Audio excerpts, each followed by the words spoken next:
Mis hermanos, Dios me los bendiga. Sean bienvenidos a este lugar tan especial porque por la fe reconocemos de que Cristo está aquí con nosotros. ¿Cuántos creen eso? Me siento feliz, hermanos, por estar aquí con ustedes. Para los hermanos que van a ver el video en YouTube, estamos en la Iglesia Adventista de Guajoyo. Saben, hermanos, que esta Iglesia Adventista tiene una enorme historia. Podemos decir de que esta iglesia es hija de la iglesia de ¿qué? De la esperanza. Gran reto, hermanos, cuando veníamos casi todos los sábados a predicar acá. Así que lo importante es que llegamos a tiempo para poder disfrutar aquí con los hermanos de Guajoyo y poder conocer más de la Biblia. Los que ya conocen, hermanos, yo tengo un canal en YouTube que se llama Apología Adventista, donde predicamos temas sólidos de profecía.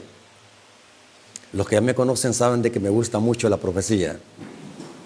Hermanos, para poder entender profecía apocalíptica, tenemos que conocer el principio. Todos los libros de la Biblia terminan y se encuentran en el Apocalipsis. ¿Qué significa eso? Que más de 1000 referencias que encontramos en el libro de Apocalipsis provienen de toda la demás Biblia. Símbolos, quiasmos, versos, cánticos, paralelismo, tipología, simbología, proviene del Antiguo Testamento. Porque si no conocemos este principio, vamos a caer en tremendos errores de interpretación profética. En esta ocasión vamos a aplicar este principio. Vamos a estudiar una historia que encontramos en los Evangelios y después la vamos a conectar con el libro de Apocalipsis. Y vamos a ver de que todo concuerda perfectamente. ¿Cuál es el último profeta del Antiguo Testamento? ¿Cuál es el último profeta que escribió un libro canónico del Antiguo Testamento? ¿Cuál es, según su Biblia? ¿Cuál es el último profeta canónico del Antiguo Testamento? El profeta Malaquías. ¿Y saben cómo termina el libro del profeta Malaquías? Malaquías capítulo 4, versículos 5 al 6. Malaquías capítulo 4, versículos 5 al 6. Lean conmigo. Y quiero decirles, hermanos, vamos a tener una clase profunda de Biblia. ¿Cuántos quieren conocer profecía bíblica? Vamos a estudiar a profundidad la Biblia, no vamos a leerla. Aquí no leemos la Biblia, aquí tenemos que profundizar. Malaquías capítulo 4, versículos 5 al 6. Noten que este libro termina con una profecía. He aquí, yo os envío al profeta ¿qué? Elías. Antes que venga el día de Jehová grande y terrible. ¿A quién va a enviar? A Elías. ¿Y cuál será la función de este profeta Elías? Él hará volver el corazón de los padres hacia los hijos y el corazón de los hijos hacia los padres. No sea que yo venga y hiera la tierra con maldición. Noten que la profecía última de Malaquías, un profeta canónico significa que escribió un libro, Malaquías, termina con la venida del Elías. Antes que venga el día de Jehová, antes que venga Cristo por segunda vez, enviará ¿a quién? Al profeta Elías. Y la función y el ministerio de este Elías, él hará volver el corazón de los padres hacia los hijos. Aquí la palabra o la expresión volver el corazón de los padres hacia los hijos se refiere, aquí los padres son los patriarcas y los profetas, Abraham, Isaac y Jacob. Los hijos eran Israel. Los padres eran esos grandes hombres de Dios, como les dije, Abraham, Isaac, Jacob, Abraham. Ahora, saben de que la Biblia judía en los tiempos de Cristo se le conocía como la Septuaginta. ¿Saben de qué esta profecía? Porque los judíos son supersticiosos. A ellos no les gusta esta expresión, y hiera la tierra con maldición, porque el último profeta termina con maldición. Ese libro termina con maldición. Ellos ven esa palabra como algo supersticioso, algo que trae mala suerte, podemos decir así. Y la Biblia judía, la que leen actualmente los judíos, para que este texto no termine con maldición, ¿saben cómo lo repiten? Añaden la palabra o la repiten la palabra: he aquí yo envío al profeta Elías, porque no les gusta que este libro termine con maldición. Mientras que el último libro del Nuevo Testamento, ¿cómo termina? ¿Con qué palabra termina? Si ustedes leen el libro de Apocalipsis, ¿con qué termina? ¿O con qué palabra termina? Dice que termina ¿con qué palabra? Con amén. Malaquías termina con maldición, con la palabra maldición. Mientras que Apocalipsis termina ¿con qué palabra? Amén. ¿Qué es la palabra amén? La palabra amén en el hebreo es así sea o es verdad. Amén. Ahora, pero es interesante que el libro de Malaquías, como acabamos de leer, termina con la venida de un Elías, el Elías. Yo les hago una pregunta, hermanos. ¿Quién fue Elías en el Antiguo Testamento? ¿Quién fue Elías? Era un profeta de Dios que se le conocía entre los judíos, el representante de los Nebeín, de los profetas. Los Nebeín en hebreo es profeta. Los testimonios, los Nebeín. Pero es interesante que el profeta Elías era conocido entre los judíos como el profeta de fuego. ¿Por qué se le conocía como profeta de fuego? Porque era el profeta que hizo descender ¿qué? Fuego. Y era un profeta tan prominente en la literatura judía y hebrea, igual como Moisés. Moisés era representante de la Torá, de la ley, y Elías era representante de los Nebeín, de los profetas. Por eso es que en una sinagoga judía había una silla para Moisés y una silla para Elías. Porque estos dos grandes hombres de Dios eran representantes de la ley y los profetas, Moisés y Elías. Y de paso, Malaquías capítulo 4, versículo 3 y 4 se menciona también a Moisés. Y después en el versículo 5 se menciona la venida del Elías. Noten porque se mencionan los dos profetas, Moisés y Elías. Pero es interesante que aquí se habla de una profecía de la venida de un Elías. Yo les hice la pregunta, ¿quién era Elías? Elías era un profeta de Dios del Antiguo Testamento que era proveniente de Tibet. Por eso es que se le conocía como Elías el Tisbita, porque era un gentilicio, porque provenía de esa aldea llamada Tibet. Elías el Tisbita. ¿Ustedes conocen cuál fue la trama o el desarrollo de la historia de Elías? Era un profeta que no tenía pelos en la lengua para decir la verdad. Era un profeta que predicaba y exaltaba la ley de Dios. Y era un profeta que profetizó una desgracia sobre Israel en los días de Acab. Acab era el rey político de Israel. ¿Cuál fue esa desgracia que Elías profetizó? Que no iba a llover sobre Israel 3 años y medio. ¿Por qué no iba a llover 3 años y medio? ¿Cómo estaba Israel en ese tiempo?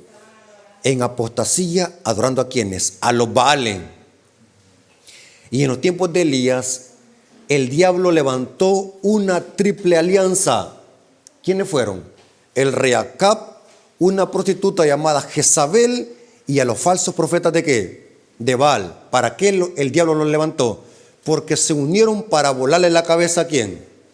A Elías. Porque supuestamente ¿quién era el culpable de esa desgracia? Elías. Ahora vamos a ver de que Malaquías no está hablando de ese Elías. ¿Por qué pasó con ese Elías después de su ministerio? ¿Fue llevado a dónde? Al cielo en un carro de fuego. Dice 2 Reyes 2:11. Aquí Malaquías está hablando de otro Elías. ¿Cómo así? ¿Quién es este Elías? Explico. La Biblia es su propio intérprete. Yo no necesito que alguien me explique la Biblia. Necesito solamente leer y estudiarla. La Biblia es su propio intérprete. ¿Quién es este Elías que profetizó Malaquías? Era Juan el Bautista. Mateo capítulo 17, versículo 11 al 13. Quiero que anoten esta información porque esta información vale oro puro y vale más oro que el que tiene el Vaticano. Mateo capítulo 17, versículo 11 al 13. Noten. Respondiendo Jesús les dijo: a la verdad Elías viene primero y restaurará todas las cosas. Mas os digo que Elías ya vino. Noten que aquí se usa un juego de palabras. Elías ya vino, pero él restaurará. Esta palabra restaurará, tiempo futuro. Pero al mismo tiempo, ese tiempo futuro o ese verbo restaurar que se coloca en el futuro, se aplica a Juan el Bautista. Y dice: mas yo os digo que Elías ya vino. Y no le conocieron. Si no quisieron con él todo lo que querían, o si no quisieron con él todo lo que quisieron, así también el Hijo del Hombre padecerá de ello. Entonces los discípulos comprendieron que les hablaba de ¿quién? De Juan el Bautista. ¿Quién era el Elías profetizado por Malaquías? Juan el Bautista. Juan el Bautista era el Elías que iba a venir, que fue profetizado más de 400 años, porque entre Malaquías y Juan el Bautista hubo 400 años. Interesante. Juan el Bautista era el Elías que habría de venir, el Elías del Nuevo Testamento. Esto lo corrobora Lucas. Lucas capítulo 1, versículo 15 al 17. Lucas capítulo 1, versículo 15 al 17. Hablando de Juan el Bautista. Porque será grande delante de Dios, no beberá vino ni sidra, y será lleno del Espíritu Santo, aún desde el vientre de su madre, y hará que muchos de los hijos de Israel se conviertan al Señor Dios de ellos, e irá delante de él con el espíritu y el poder de Elías. ¿Por qué a Juan se le llamaba Elías? Porque Juan tenía el mismo espíritu que tenía ¿quién? Elías, el mismo carácter. E irá delante de él con el espíritu y el poder de Elías, para hacer volver los corazones de los padres a los hijos. Noten que lo mismo que dice Malaquías. Y de los rebeldes a la prudencia del justo, para preparar al Señor un pueblo bien dispuesto. O sea que la misión de Juan el Bautista de levantarse en los tiempos de los judíos, en los tiempos de Cristo, era ¿para qué? Para reformar a los judíos y que los judíos se volvieran ¿a dónde? Hacia los padres. Yo les hago una pregunta. ¿Cómo estaba la nación judía en los tiempos de Cristo? ¿Cómo estaba la nación judía? ¿Verdad que los judíos estaban esperando a Cristo? ¿Lo estaban esperando? No. Dice que a los suyos vino y los suyos no lo recibieron. O sea, en otras palabras, la nación judía, ¿cómo estaba en los tiempos de Cristo? Estaban en una completa rebelión y apostasía. Lean los evangelios. Los judíos estaban en rebelión. Se habían alejado por completo de la ley de Dios. Eran apóstatas. Sabe que los judíos se jactaban de ser hijos de Abraham. Se sentían orgullosos. Menospreciaban a los gentiles. Llegó un momento donde los judíos le pusieron nombres despectivos y peyorativos a los gentiles. Les decían perros, piedras cerdon e incircunciso. Los judíos criticaban a los gentiles por ser idólatras, adoradores de ídolon. Pero sabe que los judíos eran peores que los gentiles. Aunque no tenían ídolos físicos, ellos eran a sí mismos ídolos porque se amaban a sí mismos. Eran sepulcros blanqueados por fuera, pero por dentro era ¿qué? Podredumbre. O sea que en los días de Cristo la nación judía estaba en una completa apostasía. Y Dios levantó a Juan el Bautista ¿para qué? Para reformar a los judíos y que se volvieran ¿a dónde? A la ley. Porque se habían olvidado por completo de la ley de Dios. Vino el Mesías y en lugar de recibirlo, lo mataron. Lean las parábolas de Mateo 21, 22 y 23. Ahora vamos a ver algo muy interesante. ¿Cuántos creen de que los profetas de Dios eran amados por el pueblo? ¿Eran queridos? Dígame la verdad. ¿Cuántos creen de que los profetas de Dios eran amados? ¿Eran amados? No. Yo le permito que me corrija. Muéstreme un profeta de Dios donde fue bien recibido. Dígame uno. Muéstreme un profeta donde el pueblo lo haya querido y haya dicho, gracias Señor porque enviaste a este profeta para que los corrigiera. ¿Qué es lo que hacía el pueblo con los profetas? Los mataba. ¿Pero por qué? ¿Por qué los mataba? Porque decían que la verdad. Y eso no le gusta a la gente que le digan la verdad. La gente le gusta que le digan cosas halagüeñas y que a la gente se le diga mentiras. Eso le gusta a la gente. Pero que se le diga la verdad a la gente no le gusta, no soportan la verdad. Los profetas eran odiados porque predicaban la verdad. Ningún profeta fue querido. Pregunto, ¿quiénes eran los peores enemigos del pueblo? ¿Los cananeos, los jebuseos, los babilónicos o el mismo pueblo? ¿Quién rechazaba a los profetas? El mismo pueblo. Los profetas, para molestar a quiénes eran, al pueblo o a los paganos, para molestar al pueblo. Hablemos de Juan el Bautista. ¿Qué predicaba Juan el Bautista? ¿Cuál es el mensaje de Juan el Bautista? Vamos a leer, mire hermano. Si hoy tuviésemos predicadores como predicaba Juan el Bautista, los templos estuvieran como vacíos. No me van a dejar mentir. Si ayer o toda esta semana hubiésemos pagado un parlante o una propaganda en un carro, que hoy iban a haber tamales acá, panes rellenos, y que iban a haber milagros acá, pregunto, ¿estuviese lleno aquí la iglesia? ¿Que íbamos a estar haciendo milagros? ¿Y que íbamos a estar dando pan de rellenos y comida? ¿Se llenara la iglesia? Pero ¿por qué veo pocos hermanos? Ni los hermanos no quieren venir hoy.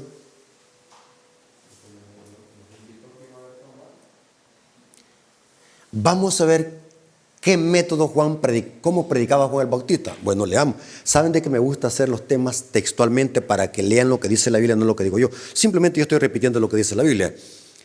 Lucas capítulo 3, versículos 7 al 9. Vamos a ver qué tipo de mensajes predicaba Juan el Bautista.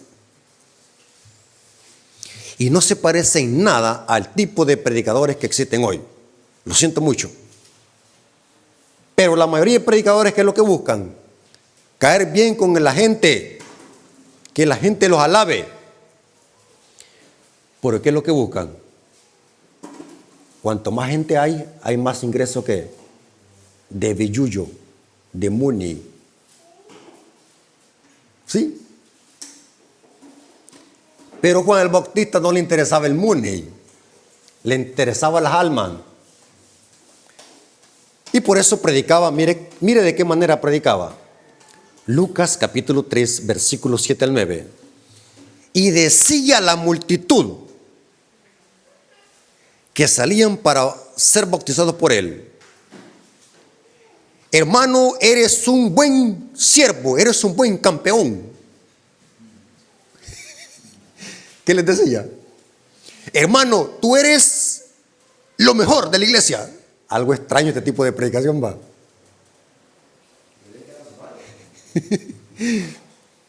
¿Qué dice, hermano? ¿Cómo les decía? Oh, generación de víbora, ¿quién os enseñó a huir de la ira venidera? Haced pues frutos dignos de arrepentimiento. ¿Cuál era el mensaje de Juan? ¿Llamar a la gente qué? Al arrepentimiento. Pregunto, ¿de qué se arrepiente usted y yo? ¿De qué nos arrepentimos? Del pecado. ¿Y qué es pecado? Transgresión de la ley. Y no comencéis a decir dentro de vosotros, tenemos a Abraham por padre. Noten, ahí está el padre Abraham. Porque os digo que Dios puede levantar hijos de Abraham aún de estas piedras. Y ya también está el hacha, está puesta a la raíz de ¿qué? De los árboles. ¿Creen ustedes de que Juan se refería a palos de mango? ¿De qué tipo de árbol está hablando acá? De personas. Ya está puesta la hacha ¿qué? A la raíz de los árboles. Por tanto, todo árbol que no da buen fruto será cortado y echado ¿qué? Al fuego. Noten qué tajante este mensaje, directo, sin ambigüedad, sin doble sentido, directo. Raza de víboras, arrepiéntanse, den frutos dignos de arrepentimiento. Si no se arrepienten, ya está puesta el hacha a la raíz de los árboles. Tremendo. Ahora yo les hago una pregunta.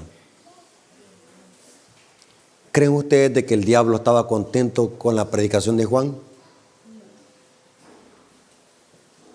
¿Cuánto creen de que el diablo pasa día y noche acostado en una hamaca tomando Coca-Cola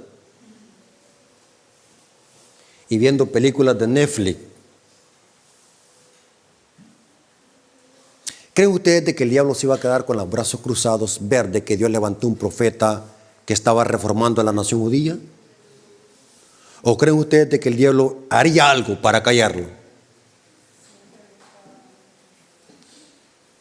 Y el mensaje de Juan trajo una reforma porque dice que se bautizaban hombres y mujeres. Dice que multitudes se convertían. Y el diablo no se va a quedar con los brazos cruzados. De alguna manera iba a callar a Juan el Bautista. ¿Y qué hizo el diablo al fin? Ahora les voy a leer lo que dice la Biblia. Pregunto, el Elías el Tisbita, ¿cuántos enemigos tenía? Lo acabo de decir al principio de este tema. ¿Cuántos enemigos tenía? 3. ¿Quiénes eran? El rey Acab, Jezabel y ¿quién? Los falsos profetas de Baal. 3. Si la historia de Elías el Tisbita es tipológica con Juan el Bautista, pregunto, ¿cuántos creen de que el diablo iba a levantar también a 3 enemigos para tratar de matar al Elías, Juan el Bautista? ¿Sí o no? ¿Cuántos creen de que el diablo iba a hacer lo mismo, iba a levantar a 3 enemigos para matar a Juan el Bautista y callarlo? Sí. ¿Quiénes fueron los 3 enemigos de Juan? El rey Herodes, una prostituta llamada Herodías y la hija de Herodías. 3. Noten cómo dice Marcos capítulo 6, 18 al 28. Noten, el diablo levantó a 3 integrantes para matar a Juan el Bautista. Un rey político, Herodes, una prostituta llamada Herodías y una hija. Marcos capítulo 6, 18 al 28. Marcos capítulo 6, versículo 18 al 28. Leamos. Porque Juan decía a Herodes, no te es lícito tener la mujer de tu hermano. Pregunto, ¿cómo estaba viviendo Herodes con Herodías? ¿Cómo era el estado de Herodes con Herodías? estaban viviendo ¿cómo? En adulterio. Porque Herodías era mujer de Felipe, hermano de Herodes. Y Juan el Bautista, siempre que los miraba, ¿qué es lo que les decía? No te es lícito tener la mujer de tu hermano. ¿Qué pasa cuando a alguien se le dice lo mismo? Rebalsa.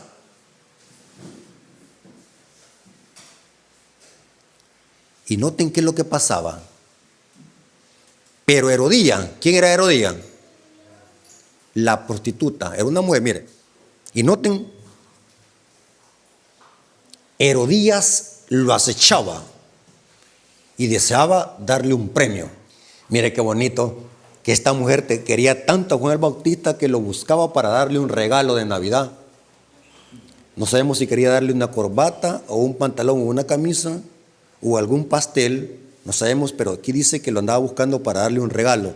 Dice así. ¿Para qué lo andaba buscando?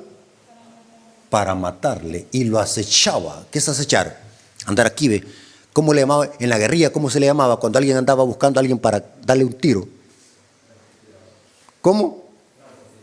¿Lo anda qué dice? Vigilando. Y lo acechaba y deseaba matarle. ¿Pero por qué querían matar a Juan? Porque enunciaba ¿qué? El pecado de Herodes con Herodías. Y no podía la mujer, porque Herodes temía a Juan. O sea que el rey político sabía que Juan era un profeta. Y sabiendo que era varón justo y santo, y le guardaba salvo. Y oyéndolo, se quedaba muy perplejo. O sea, Herodes conocía que Juan era profeta, pero le escuchaba de buena gana. Ahora, pero venido un día oportuno, mire, quiero que lea despacio la Biblia. Pero venido un día oportuno, ¿qué es un día oportuno? Hoy es mi oportunidad, dijo el diablo. Hoy es mi turno. ¿Y qué es lo que hizo? Pero venido un día oportuno en que Herodes, en la fiesta de su cumpleaños, ¿qué es lo que pasó? ¿Qué es lo que está pasando en este momento? Herodes está celebrando un cumpleaños de él. Daba cena a sus príncipes y sus tribunos y a los principales de Galilea. ¿Qué es lo que se bebe en una fiesta? Horchata.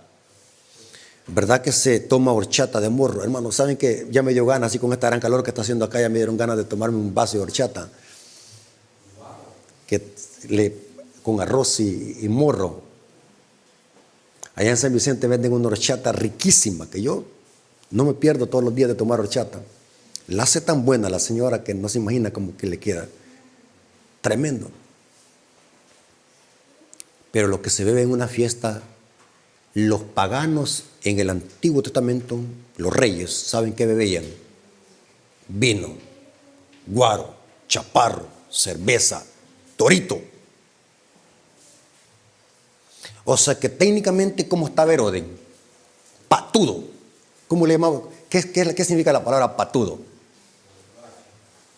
Está bien patudo. ¿Qué significa, hermano Lin? Cuando alguien está, decimos, está bien patudo. ¿Está qué? Bien borracho. Bien borracho. Herodes estaba bien borracho porque noten qué es lo que dijo. Sigamos leyendo. Daba una cena a sus príncipes y tribunos y a los principales de Galilea. Entrando la hija, ahí está el tercer integrante, la hija de Herodías. No era hija de Herodes, era hija de Herodías. Entrando la hija de Herodías, danzó y agradó a Herodes y a los que estaban con él en la mesa. Y el rey dijo a la muchacha, o sea que el rey se dirigió a la muchacha que había bailado, que había danzado: pídeme lo que quieran y yo te lo daré. Pregunto, para que Herodes haya dicho esto, ¿estaba bien borracho? Sí.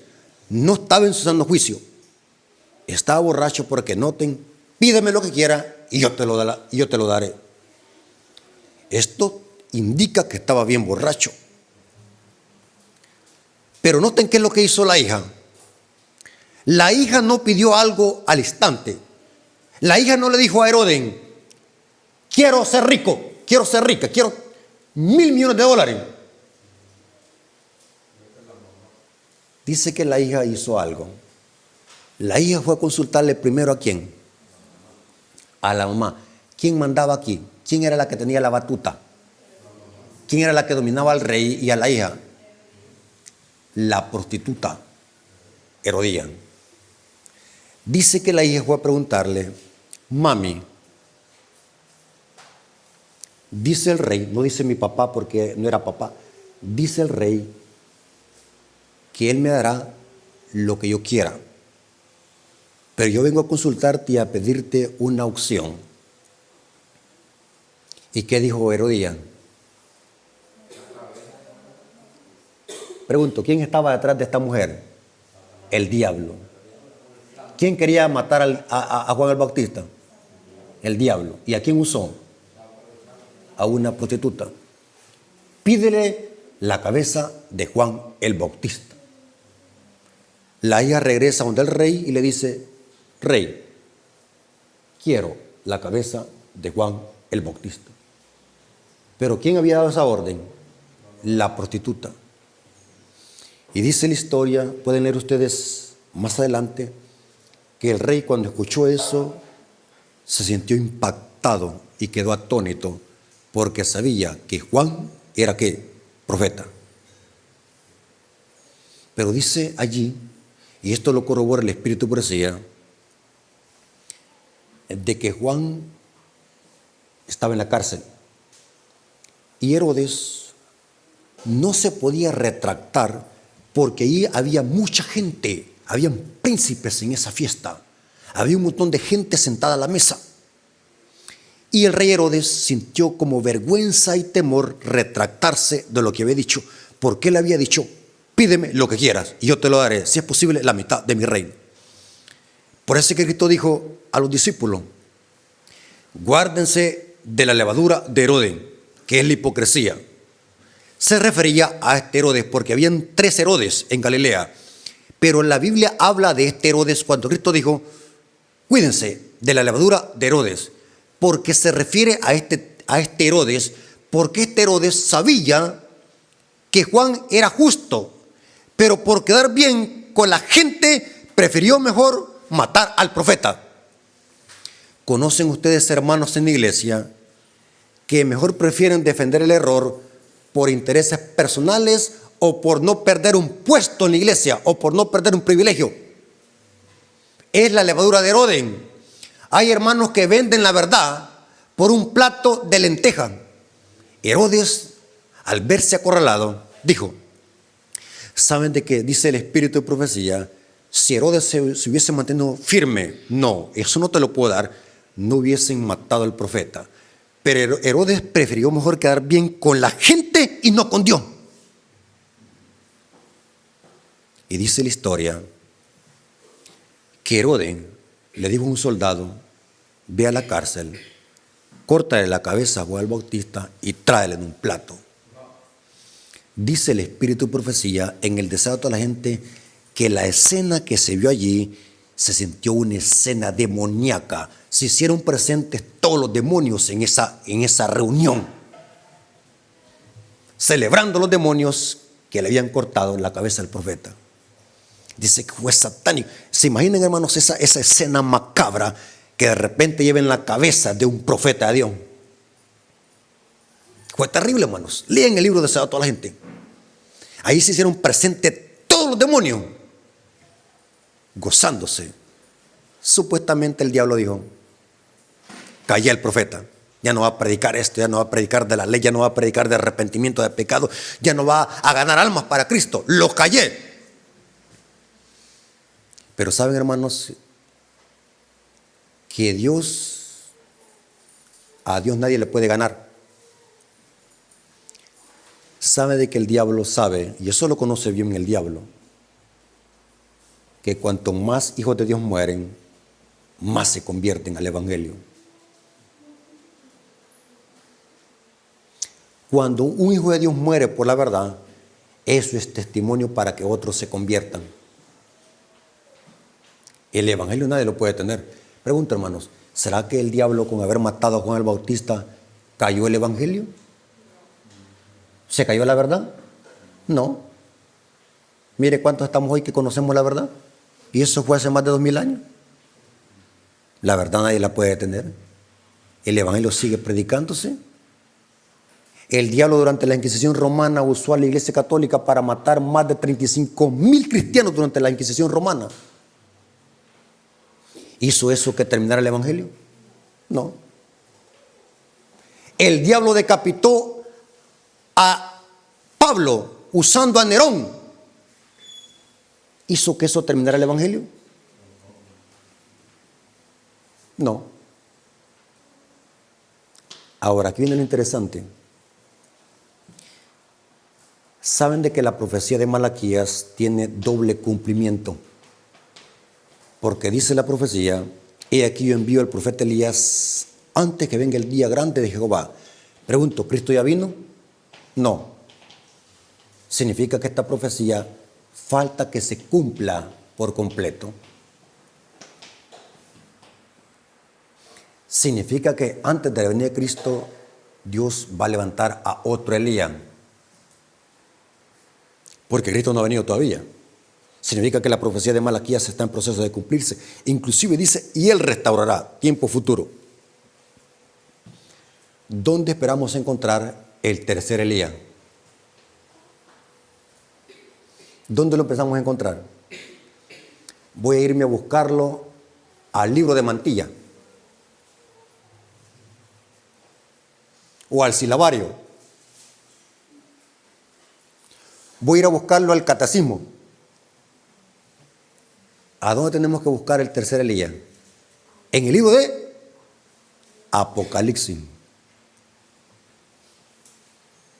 Pero hoy Elías en profecía no es un hombre, sino que representa a un remanente que predicará lo mismo que predicó Elías el Tisbita y Juan el Bautista. ¿Dónde habla Apocalipsis de este tercer Elías? Apocalipsis 14:12. Apocalipsis 14:12. Aquí está la paciencia de los santos, los que guardan los mandamientos de Dios y tienen la fe de Jesús. O sea que el tercer Elías representa ¿a quién? A los santos que guardan ¿qué? Los mandamientos y tienen la fe de Jesús. Pregunto, ¿el diablo le gusta que prediquemos los mandamientos? No. ¿El diablo le gusta que exaltemos la ley de Dios? No. ¿Qué es lo que hará el diablo con este tercer Elías? ¿Verdad que el diablo también se va a caer con los brazos cruzados sin hacer nada? ¿O también va a perseguir al tercer Elías? Apocalipsis 12:17. Apocalipsis 12:17. Entonces el dragón se llenó de ira contra la mujer y se fue a hacer guerra contra el resto de la ascendencia de ella, los que guardan los mandamientos de Dios y tienen el testimonio de Jesús. Pero ¿cómo anda el diablo? Con grande ira. O sea que el diablo odia a este remanente, porque este remanente guarda ¿qué? Pregunto, ¿se pueden guardar los mandamientos? Si el texto dice los que guardan los mandamientos. Pero cuando le preguntan a un hermano, hermano, ¿usted guarda los mandamientos? Hermano, estamos tratando. ¿Pero por qué dice estamos tratando? Porque hay algo que anda mal allí. Pero dice la Biblia categóricamente los que guardan. No dice los que casi guardan o los que están tratando. Dice los que guardan, categórica. Yo les hago una pregunta. ¿Se pueden guardar los mandamientos? ¿Sí o no? Sí. ¿Quién es el que dice que no se pueden guardar? El diablo. Pero yo les hago una pregunta. Quiero que se memoricen. Quiero que se concentren, por favor. ¿Están aquí todavía o están desesperados por la calor o por el hambre? Estos temas son delicados porque son temas de ir con una concentración suprema. Si el diablo levantó 3 enemigos en los días de Elías el Tisbita, que fueron Acab, Jezabel y los falsos profetas de Baal, En los tiempos de Juan el Bautista levantó 3 enemigos. Era Herodes, Herodías y la hija. La pregunta es, ¿será que con el tercer Elías va a ser lo mismo o diferente? ¿Cuántos creen de que el diablo también va a levantar 3 enemigos? Respondan, hermano. ¿O es diferente? El diablo también tiene que levantar ¿qué? 3 enemigos para matar ¿a quién? Al tercer Elías, que representa al remanente. ¿Dónde la Biblia habla de estos 3 enemigos? Apocalipsis 16, versículo 13 al 14. Apocalipsis 16, versículo 13 al 14. Y vi salir de la boca del dragón y de la boca de la bestia y de la boca del falso profeta, ¿cuántos? 3. ¿Son estos los 3 enemigos de Elías? ¿Son estos 3 poderes que van a perseguir al remanente? Sí. 3 espíritus inmundos a manera de rana, pues son espíritus de demonios que hacen señales y van a los reyes de la tierra en todo el mundo para reunirlos a la batalla de aquel gran día del Dios Todopoderoso. O sea que van a haber 3 enemigos: el dragón, la bestia y el falso profeta. Si Elías Tisbita era una persona literal, si Juan el Bautista era un Elías literal, el tercer Elías no es algo literal, representa un remanente o simboliza un remanente. Si el tercer Elías es simbólico, representa un grupo de remanente, significa que los 3 enemigos de Elías tampoco no son literales, sino que también representan sistema. ¿Están conmigo? ¿A quién representa el dragón? Representa a todos los poderes políticos perseguidores del tiempo del fin. O sea que el dragón representa a los mundanos que no profesan religión. Son el dragón. ¿Y quieren que se los demuestre, hermano? Algunas veces los hermanos me dicen, este hermano Rafael Díaz, lo siento como que se inventa muchas cosas. Pero quieren que les demuestre que el dragón representa a los mundanos, a los paganos, a los impíos. Son el dragón. ¿Quieren que se los demuestre? Ezequiel 29:3. Ezequiel 29:3. ¿Qué es lo que dice? Ezequiel 29:3. ¿Lo leo? He aquí yo estoy contra ti, Faraón, rey de Egipto, el gran ¿qué? ¿Cómo se le llama allí? He aquí yo estoy contra ti, Faraón, rey de Egipto, el gran ¿qué? Dragón. Pero Faraón no era ningún tipo de dragón literal, pero se le llama Faraón ¿qué? El dragón. Pregunto, ¿Faraón era cristiano o era pagano? Pagano. ¿Quién es el dragón? Representa a los políticos, a los mundanos. La bestia, ¿a quién representa? ¿Quién es la bestia? El papado, en su última fase perseguidora, cuando se le sane la herida de muerte y vuelva a perseguir, como lo hizo durante la Inquisición romana. La bestia en su fase perseguidora. La bestia que se menciona en esta trilogía o en esta trinidad satánica es la misma bestia que encontramos en Apocalipsis 13, la que recibió la herida de muerte, pero que al final se le será sanada esa herida. O sea que la bestia aquí representa al catolicismo romano en su fase perseguidora, al papado. Y el falso profeta, ¿a quién representa? Representa a quienes tienen que ser ¿qué? Las hijas de la madre, que sería ¿quiénes? El protestantismo apóstata, que sigue doctrinas y mandamientos de la madre. Ahora, ¿saben que en Apocalipsis 17 se habla textualmente de estos 3 integrantes de esta trinidad satánica, que son los 3 enemigos de Elías? Busquémoslo. Apocalipsis 17, versículo 1 hasta el 2. Y después nos saltamos al versículo 5. Apocalipsis 17, versículo 1 hasta el 2, y después brincamos o saltamos al versículo 5. Vino entonces uno de los 7 ángeles que tenía las 7 copas y habló conmigo diciéndome: ven acá y te mostraré la sentencia contra quién. ¿Hay una ramera acá? ¿Hay una ramera? Sí. ¿Cómo se llamaba la ramera en los tiempos de Elías el Tisbita? Jezabel. En los tiempos de Juan el Bautista, ¿cómo se llamaba? Herodían. Pero acá la ramera no es una mujer literal. ¿A quién representa esta gran ramera? Al sistema católico romano como sistema. Una gran ramera. ¿Y esta ramera con quién fornica? O sea que el rey Acab, el rey Herodes, es una tipología de todos los poderes políticos con los que fornica la ramera. Ahí están los reyes políticos. ¿A quién falta que encontremos? ¿Quién es el tercer integrante que encontramos en la historia de Elías y de Juan el Bautista? Falsos profetas y la hija. ¿Falta eso? ¿A quién esperamos encontrar? ¿Quién falta que encontremos? La hija. A las hijas. ¿Dónde las encontramos? En el versículo 5. Apocalipsis 17, versículo 5. Esto es terrible, hermano. Mire. Y en su frente un nombre escrito. Un misterio. Babilonia, la grande. ¿La madre de quién? De las rameras. O sea que esta ramera tiene solo que hija. Mire qué interesante que esta mujer no tiene ningún hijo varón. Todas son ¿qué? Hijas. Y las hijas son ¿qué? Rameras, igual que la mamá. Les hago una pregunta. ¿Será que estos tres integrantes se van a unir al final para perseguir al pueblo de Dios? ¿O no?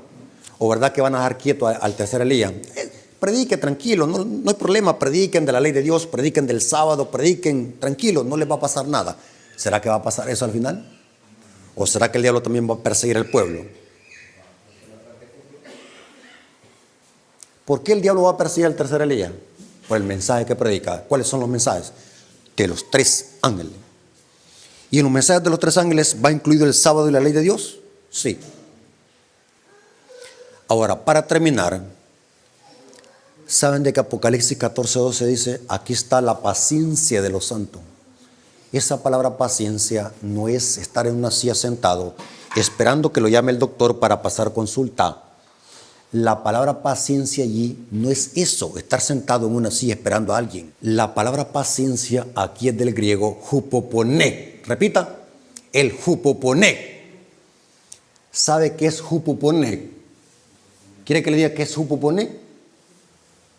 Significa resistencia, el aguante de los santos. ¿Qué es aguantar? ¿Qué es lo que era el diablo con la iglesia al final de la historia? La perseguirá. ¿Y cómo soportará el pueblo? Porque tiene que el aguante de los santos. ¿Saben de qué esta palabra hupoponé? ¿Sabe quién se le aplica en la Biblia? A Job. Santiago capítulo 5 versículo 11. El hupoponé. Santiago capítulo 5 versículo 11. He aquí tenemos por bienaventurados a los que sufren. ¿A quiénes? A los que sufren. ¿Pero sufrir por qué?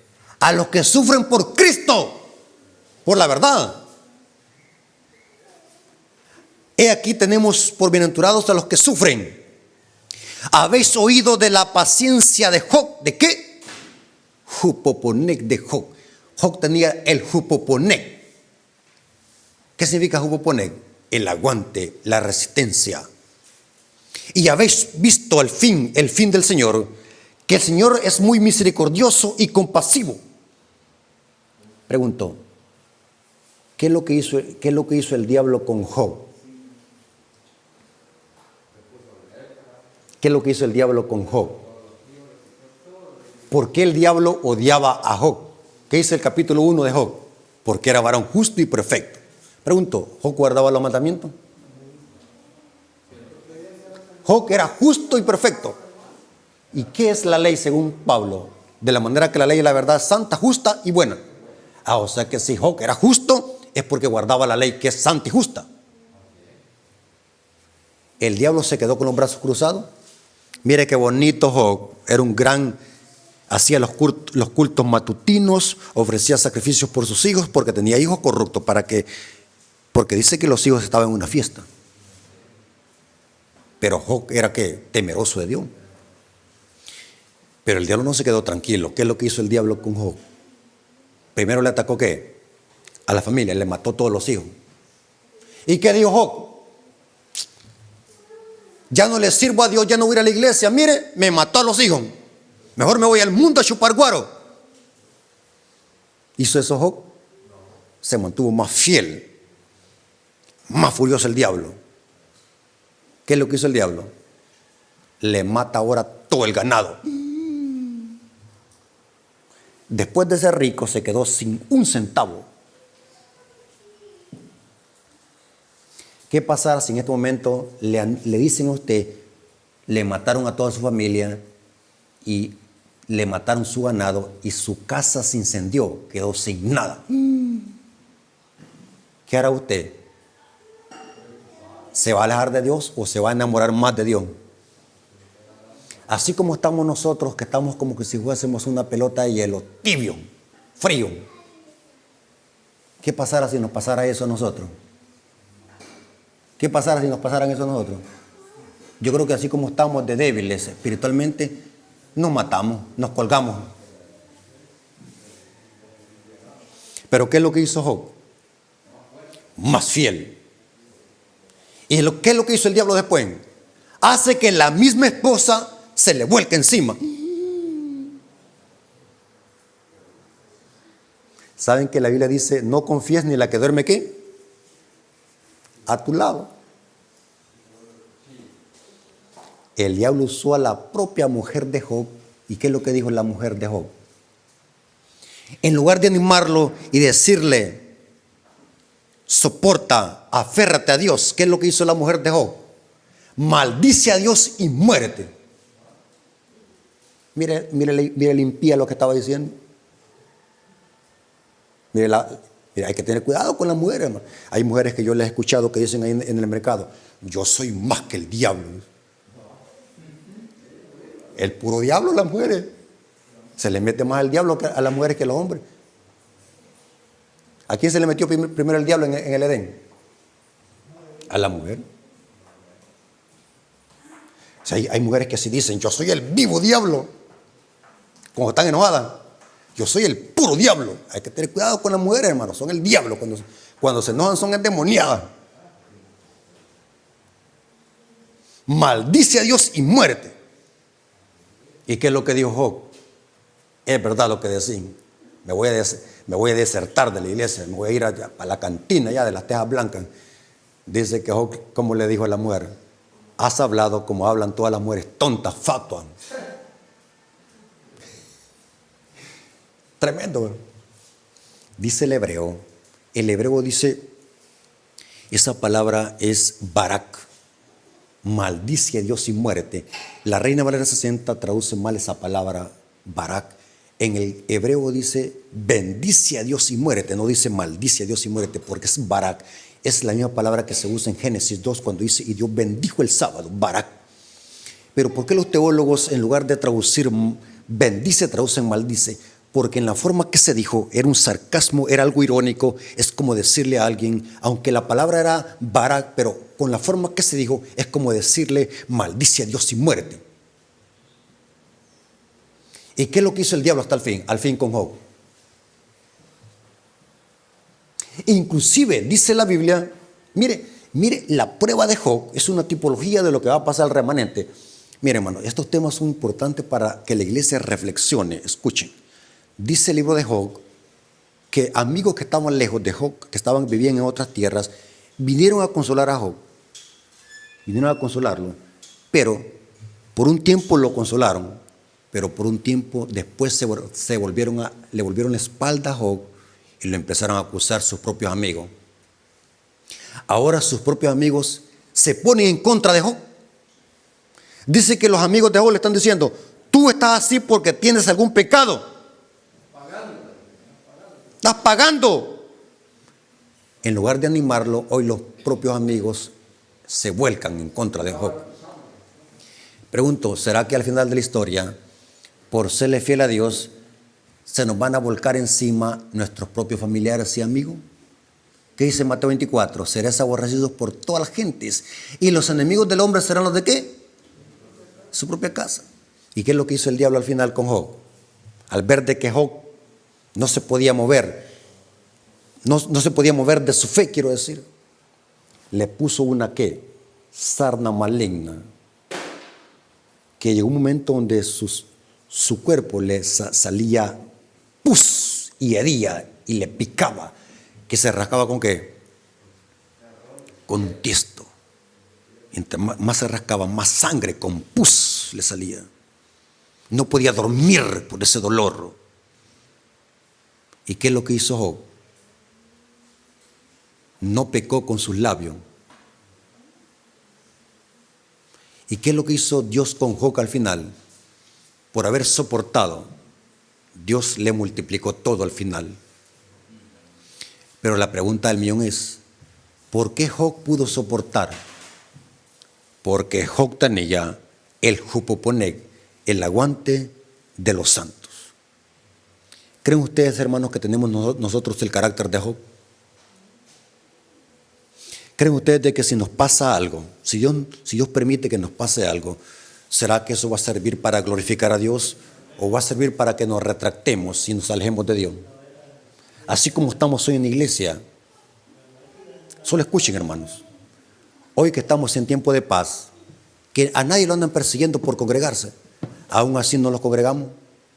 Y cuando venga la persecución, hay hermanos que están tan débiles en la fe que por $3 que le aumenta el patrón, quebrantan el sábado. Por $3. Y cuando venga la crisis, pero gracias a Dios que Dios tendrá un remanente, que tendrá el jupoponec de los santos, y ese remanente será el tercer Elías. El diablo va a levantar 3 enemigos, pero esos 3 enemigos no podrán contra este remanente, porque este remanente tiene su protección en Dios, tiene su fe puesta en Dios. Vendrá un tiempo donde el pueblo de Dios se va, todo el mundo lo va a odiar. El pueblo quedará desprotegido de apoyo político y religioso. Vamos a ser aborrecidos por todas las gentes. El pueblo tendrá que depender únicamente de Dios.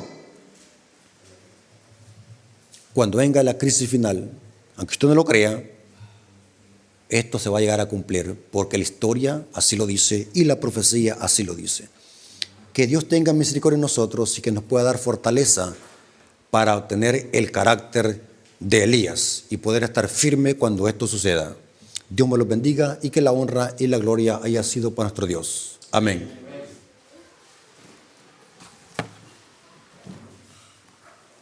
Que el Señor les bendiga. ¿Les gustó el mensaje de profecía que ha dado el hermano Rafael? Amén. Bueno, entonces pongámonos en pie y entonamos el himno 238, Al andar con Jesús. Hermanos, ¿cuántos aprendieron?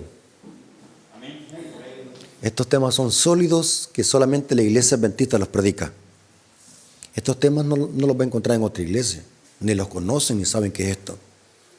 Pero gracias a Dios nos ha dado este privilegio para poder escuchar este mensaje. ¿Qué tenemos que hacer hoy? Predicarlo.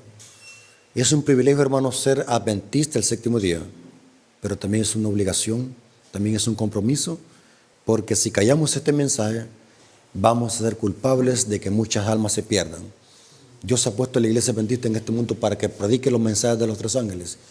Y en esta comunidad, Dios ha puesto a la iglesia adventista de Guajoyo para que sea luz en esta comunidad y presentemos el mensaje de los 3 ángeles. Vamos a orar para que Dios nos dé fortaleza y nos guíe en este mundo de tinieblas. Vengamos de rodillas. Bendito Señor que estás en el cielo, santificado sea tu nombre, te agradecemos por este estudio de tu palabra. Gracias, Padre, porque a pesar de la calor, tú estuviste con nosotros, y gracias porque este mensaje nos ha llenado no solamente de conocimiento intelectual, sino también espiritual. Bendice la iglesia de Guajoyo, que tu pueblo acá sea luz para estas almas de esta comunidad y que ellos puedan conocer la verdad y puedan prepararse junto con nosotros para tu pronto regreso. Gracias, Padre, por tu amor y tu misericordia. Te lo agradecemos en el nombre de Jesús. Amén. Mis hermanos, Dios me los bendiga y muchas gracias, hermanos, porque me permitieron predicar acá y hasta la próxima. Dios me los bendiga.